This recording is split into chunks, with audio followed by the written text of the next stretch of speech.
दोस्तों, अगर अभी तक आपने चैनल को सब्सक्राइब नहीं किया हो तो सब्सक्राइब कीजिए और बेल आइकन को जरूर दबाएं ताकि अपडेट पाएं सबसे पहले।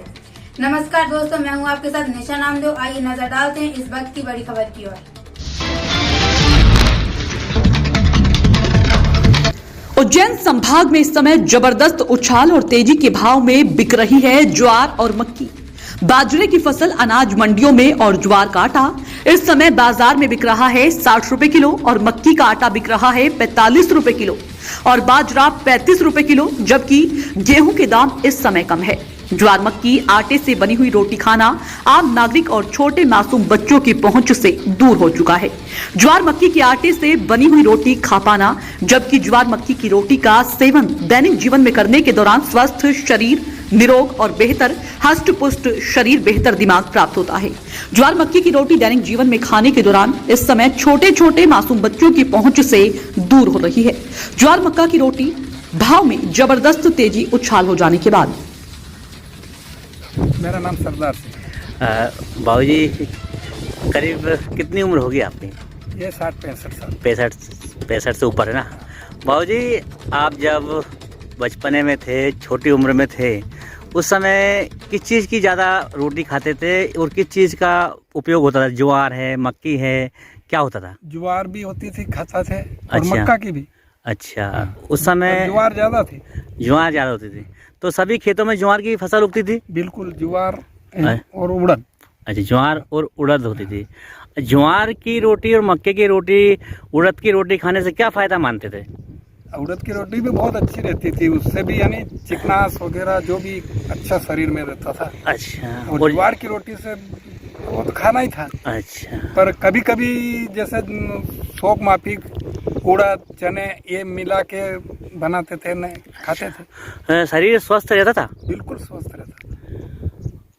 और अब जो बच्चे हैं, जो नए छोटे छोटे बच्चे हैं, उनको ज्वार देखने को भी नहीं मिल रही है और ज्वार की रोटी खाने को भी नहीं मिलती, क्या मानते हैं? बिल्कुल नहीं मिलती, अब पसंद नहीं करते हैं वो, अब गेहूँ पसंद करते हैं। अच्छा, तो ज्वार की रोटी फायदेमंद होती कि नहीं होती खाना? फायदेमंद तो बहुत रहती है। अच्छा बाबूजी, ज्वार इस समय 60 रुपए किलो, मतलब 6,000 रुपये प्रति कुंटल बिक रही है। तो लोग किसान क्यों नहीं लगाते ज़्यादा खेतों में? हाँ, अब वो क्या हो गया कि तुवर चालू होने के बाद ये लोग कम कर दिया, बहुत ही कम कर दिया, बिल्कुल ही नहीं। स्वस्थ रहने के लिए, अच्छी हेल्थ के लिए खान पान बहुत महत्वपूर्ण चीज़ होती है। और खान पान के अंदर अगर आपने कहीं से संतुलन बिगाड़ दिया तो निश्चित तौर से सेहत पे भी असर आता है और आम जनजीवन पे भी असर आता है। जिस तरह की आपने कहा कि भाव बहुत उछाल पे है, निश्चित तौर से आप सही कह रहे हैं। इनका उपयोग कम होने से इनकी पैदावार कम कर दी लोगों ने। अब कम कर दी, सिर्फ गेहूँ के भरोसे चल रहे हैं और लगातार गेहूँ खाते रहने से हार्ट के ऊपर भी दुष्प्रभाव पड़ रहे हैं। तो आने वाली पीढ़ी को ये सोचना पड़ेगा कि किस तरह से खान पान बदला जाए। अगर ये काम कोई 1-2 व्यक्ति करेंगे तो सफल नहीं हो सकते। आज मैं चाहूँ कि मैं किसान हूँ और मैं ज्वार बोऊँ तो मेरी ज्वार में एक दाना भी नहीं पकेगा, सब पक्षी खा जाएंगे। ये प्रयास सभी लोग एक साथ करते हैं। अगर सभी लोग ज्वार, मक्का, बाजरा ऐसी चीज़ों का पैदावार बढ़ाते हैं तो निश्चित तौर से उनको आर्थिक फ़ायदा होगा और स्वास्थ्य भी अच्छा रहेगा। और ये राष्ट्र की उन्नति के लिए भी बहुत ज़रूरी है कि आपको हर तरह के अनाज को यूज़ करना है, पैदावार करना है। भाव भी उससे आपके बराबर होंगे, आपको कृषि में फ़ायदा भी होगा और स्वास्थ्य भी अच्छा रहेगा। का उपयोग अति आवश्यक है। ज्वार है, तुअर है, ये दालें हैं, दूध, घी, छाछ। सर, ज्वार आजकल नसीब नहीं हो रही है। सबसे ज़्यादा ज्वार के फ़ायदे होते हैं और ज़बरदस्त उछाल है। तो किस प्रकार से ज्वार फ़ायदेमंद मानते हैं आप और किस प्रकार से क्या मानते हैं? आपके सवाल का मैं जवाब यही देना चाहूँगा कि आज से बरसों पहले, मैं बात कर रहा हूँ सन 1970 के पहले, बड़नगर तहसील में ज्वार का उत्पादन अच्छे पैमाने पर होता था। ये एक खरीफ की फसल है और खरीफ में ज्वार की फसल को मुख्यतया हम लोग उपज उसकी लेते थे और हमारे परिवारों में ज्वार मुख्य अन्न के रूप में खाई जाती थी। गेहूं का तो चलन बहुत कम था और अगर पहले की बात करें 65 के पहले की, तो ज्वार ही खाई जाती थी। गेहूं तो कालांतर में धीरे धीरे हमारे भारतीय जनजीवन में आया और मालवांचल में तो कोई गेहूं को समझता ही नहीं था 60-62 के पहले।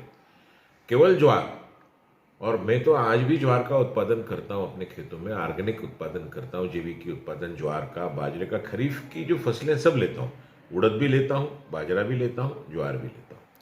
सर राजनीति और इस मोटे, मैं आपकी बात का पूरा, फिर आप पूछिएगा जो प्रश्न हो। मोटा अनाज खाने से शरीर में पोषक, इसमें काफ़ी, इसमें जितने हमको मिनरल्स चाहिए, जो विटामिन चाहिए, वो ज्वार बाजरा में भरपूर मात्रा में होते हैं। तो हमारा शरीर का जो संतुलन है, बायोलॉजिकल जो हमारा बैलेंस है, वो बना रहता है और कभी हमें किसी प्रकार की बीमारियां नहीं होती है। हमारी जो इम्यूनिटी पावर है, जो रोगों से लड़ने की प्रतिरोधात्मक क्षमता है, वो बढ़ाता है ज्वार और बाजरा दोनों। तो मेरे तो आहार में दोनों ही शामिल हैं। मैं पूरे ठंड के सीजन में बाजरा खाता हूँ और गर्मी में ज्वार खाता हूँ, और मेरे परिवार में सभी बाजरे ज्वार का ही सेवन करते हैं। गेहूं तो बहुत कम हम लोग खाते हैं। ये तो मुख्य आहार है। हिंदुस्तान की सरकार ने, मध्य प्रदेश की सरकार ने इस ओर ध्यान दे करके बाजरे और ज्वार की फसल के उत्पादन को प्रोत्साहन देना चाहिए।